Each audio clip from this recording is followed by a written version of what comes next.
शिक्षा से पहले संस्कार।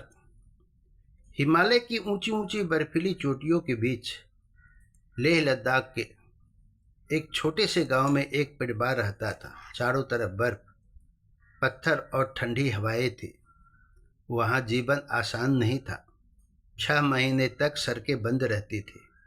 कई बार ऐसा होता था कि खाने पीने का सामान भी समय पर नहीं पहुंचता था। उस गांव में एक गरीब परिवार था। घर मिट्टी और पत्थरों से बना था। छत पर बर्फ जम जाती थी। पिता याक पाल कर किसी तरह घर चलाते थे और माँ उनसे कपड़े बुनकर कुछ पैसे कमा लेती थी। उनका एक बेटा था। बचपन से ही उसने गरीबी देखी थी। कई बार उसके पास स्कूल जाने के लिए अच्छे जूते तक नहीं होते थे। बर्फ पर चलने से उसके पैर सुन्न हो जाते थे। फिर भी वह रोज कई किलोमीटर पैदल चलकर स्कूल जाता था। एक दिन उसने देखा कि उसके कुछ दोस्त शहर से आए बच्चों की तरह महंगे कपड़े पहने थे, मोबाइल चलाते थे और खुद को बड़ा समझते थे। उसके मन में भी इच्छाएं हुई। उसने घर आकर पिता से कहा, मुझे भी नया मोबाइल चाहिए। पिता ने मुस्कुराकर कहा, बेटा, हमारे पास पैसे कम हैं, लेकिन हम तुझे अच्छे संस्कार दे सकते हैं। लड़के को यह बात अच्छी नहीं लगी। उसे लगा कि संस्कार से क्या होता है, दुनिया तो पैसे से चलती है। धीरे धीरे वह बड़ा होने लगा। पढ़ाई में अच्छा था, मेहनत भी करता था, लेकिन उसके अंदर एक कमी आ गई थी। वह माता पिता से त्याग को समझ नहीं पा रहा था। उसे लगता था कि गांव वाले पिछड़े हैं और शहर के लोग ही समझदार हैं। समय बीता। एक दिन वह उच्च शिक्षा के लिए शहर चला गया। शहर की चमक दमक ने उसकी आंखें चौधिया दी। बड़े बड़े होटल, महंगी गाड़ियां, ब्रांडेड कपड़े। अब उसे अपना गांव छोटा लगने लगा। वह कम ही घर फोन करता। माँ घंटों मोबाइल हाथ में लेकर बैठी रहती कि शायद बेटे का फोन आए। पिता हर आने जाने वाले से पूछते, कोई खबर मिली क्या? लेकिन बेटा अपनी दुनिया में व्यस्त था।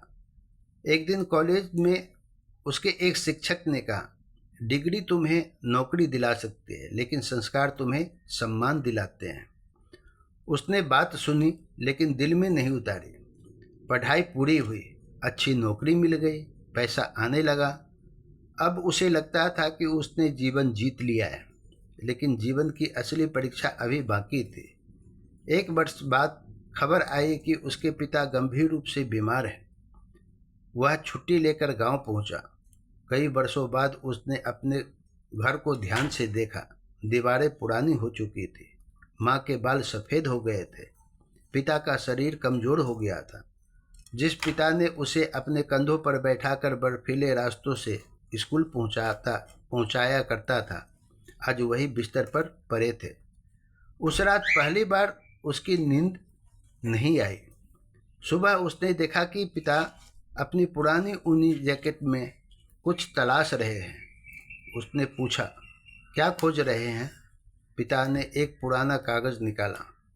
वह उसकी स्कूल फीस की रसीद थी। पिता ने कहा, जब तुम्हारी फीस भरने के पैसे नहीं थे, तब मैंने अपना सबसे अच्छा याक बेच दिया था। यह सुनते ही उसकी आंखें भर आई।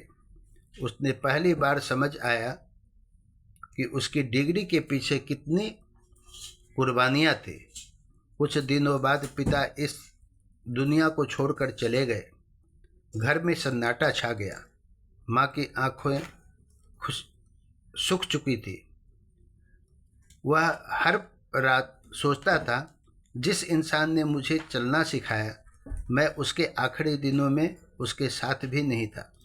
उसके दिल में अपराध बोध भर गया। वह नौकरी पर लौटा, लेकिन अब खुश नहीं रह पाता था। एक दिन कंपनी में उसके अधीन काम करने वाले एक कर्मचारी से गलती हो गई। पहले वाला स्वभाव होता तो वह डांट देता, लेकिन अचानक उसे अपने पिता की सीख याद आई। बेटा, गलती इंसान से होती है, माफ़ करना भगवान का गुण है। उस दिन उसने उस कर्मचारी को माफ कर दिया। धीरे धीरे उसके अंदर बदलाव आने लगा। वह लोगों की मदद करने लगा, बुजुर्गों का सम्मान करने लगा, गरीब बच्चों की पढ़ाई में सहयोग करने लगा। फिर एक दिन उसने सोचा, हर साल मैं लाखों रुपए कमाता हूँ, लेकिन अगर मेरे अंदर दया नहीं है, मानवता नहीं है, तो मैं क्या वास्तव में गरीब हूँ? उसने अपने गांव लौटने का फैसला किया।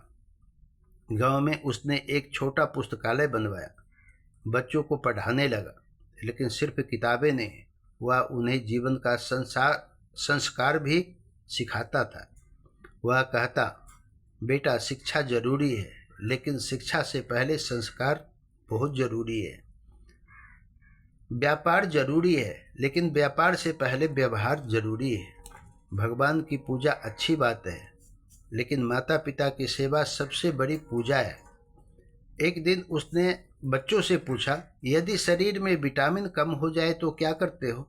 बच्चों ने कहा, जांच करवाते हैं। वह मुस्कुराया और बोला, फिर व्यक्तित्व की जांच क्यों नहीं होती है? क्यों नहीं करवाते हो? बच्चे हैरान हो गए।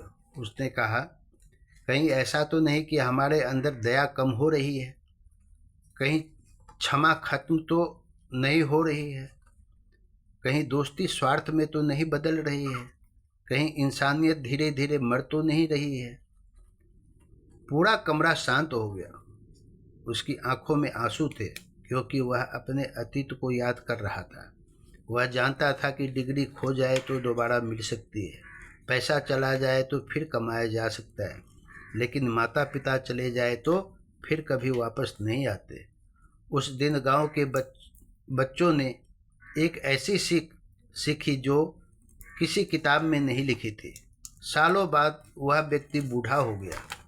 एक शाम वह बर्फ से ढकी पहाड़ियों को देख रहा था। सूरज धीरे धीरे पहाड़ों के पीछे छिप रहा था।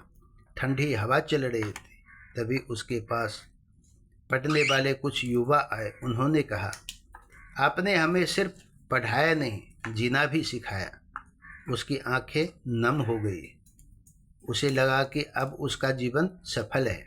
उसने आसमान की ओर देखा और मन ही मन कहा, आज समझ आया कि जिंदगी की सबसे बड़ी डिग्री इंसानियत है, और सबसे बड़ा धन संस्कार है, और सबसे बड़ी पूजा माता पिता का सम्मान है, और सबसे बड़ी सफलता वह है जब आपके जाने के बाद लोग आपके पैसे नहीं, आपके व्यवहार को याद करें।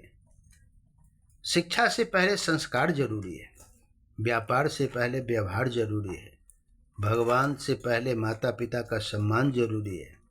व्यक्तित्व की भी समय समय पर जांच करनी चाहिए। दया, क्षमा, मानवता और इंसानियत ही मनुष्य की असली पूंजी है। सफलता वह नहीं जो बैंक बैलेंस में दिखे, सफलता वह है जो लोगों की दुआओं में दिखाई दे। अगर यह कहानी अच्छी लगी हो तो लाइक, शेयर, सब्सक्राइब जरूर कीजिएगा। अपने बच्चों के साथ, अपने परिवार के साथ, अपने माता पिता के साथ अवश्य बैठकर बातें कीजिएगा, उनको सुनाइएगा। अगर अच्छी लगी हो तो लाइक, शेयर, सब्सक्राइब जरूर कीजिएगा। धन्यवाद।